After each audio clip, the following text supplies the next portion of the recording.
पत्नी को जब रंगे हाथ पकड़ा फिर तब धोखेबाज औरत। यह कहानी एक राकेश नाम के व्यक्ति और उसकी पत्नी सुबह की है, जिसकी शादी को करीब 5 साल हो चुके थे और उनका एक छोटा 3 साल का बच्चा भी था। उनके शादी के 3 साल बहुत अच्छे निकले।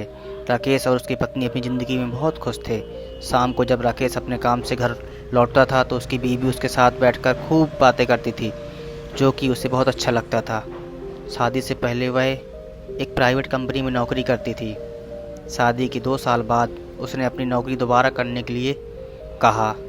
राकेश ने पहली बार तो मना कर दिया, लेकिन सुबह ने जिद की तो उसने कहा ओके बाबा कर लो जॉब। जल्द ही सुबह ने एक प्राइवेट जॉब के लिए इंटरव्यू दिया और सिलेक्ट भी हो गई। सुबह पूरे 3 साल बाद नौकरी करने जा रही थी।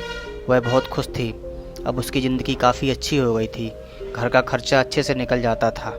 1 साल तक सब कुछ बहुत बढ़िया चलता रहा, लेकिन 1 साल बाद सुबह कुछ बदल सी गई थी। जब भी राकेश सुबह से पूछता तो वो उससे कहती कि नौकरी का स्ट्रेस बहुत है।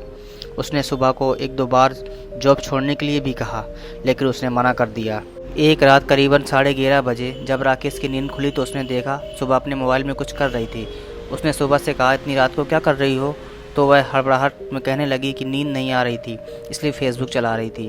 अगले कुछ दिनों में सुबह को कई बार आधी रात को अपना फ़ोन इस्तेमाल करते हुए देखा तो उसे भी काफ़ी खटक रहा था।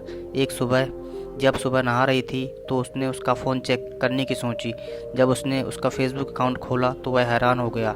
सुबह ने फेसबुक में अपने बॉस के साथ कई सारे रोमांटिक मैसेज थे। यही नहीं, सुबह ने अपनी कुछ आपत्तिजनक फ़ोटोज़ भी अपने बॉस को सेंड कर रखी थी। ये देखकर उसके होश उड़ गए और उसका दिल टूट गया। जैसे ही सुबह नहाकर बाहर आई तो उसने उससे उसका फ़ोन और उसके द्वारा किए गए मैसेज दिखाए।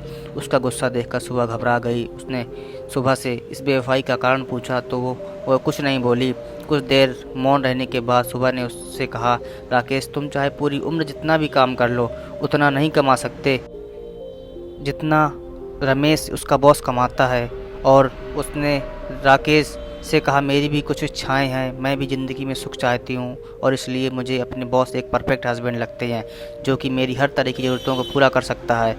इतना सुनने पर उसने सुबह से सिर्फ इतना कहा कि तुमने अपने 3 साल के बच्चे के बारे में भी नहीं सोचा। सुबह ने उसका जवाब आज तक नहीं दिया। वह अकेला था और उसका बच्चा उसके साथ था। सुबह ने अपने बॉस से शादी कर ली थी और उसके बॉस ने 1 साल के बाद उसे भी छोड़ दिया। राकेश दोबारा सुबह को अपनी ज़िंदगी में जगह नहीं दे सकता था, लेकिन इन सब के बीच जिसने सबसे ज़्यादा सहा वो था उसका बच्चा। उसके बेटे को आज भी एक माँ की कमी खलती है और कुछ भी नहीं कर सकता उसके लिए। ज़िंदगी में आगे बढ़ना ज़रूरी है, लेकिन मैं आप सबसे सिर्फ ये कहना चाहता हूँ कि तरक्की पाने के लिए किसी अनमोल रिश्ते को दांव पर मत लगाइए। एक रिश्ता तोड़कर अगर आप कोई दूसरा रिश्ता बनाओगे तो कभी खुश नहीं रह पाओगे।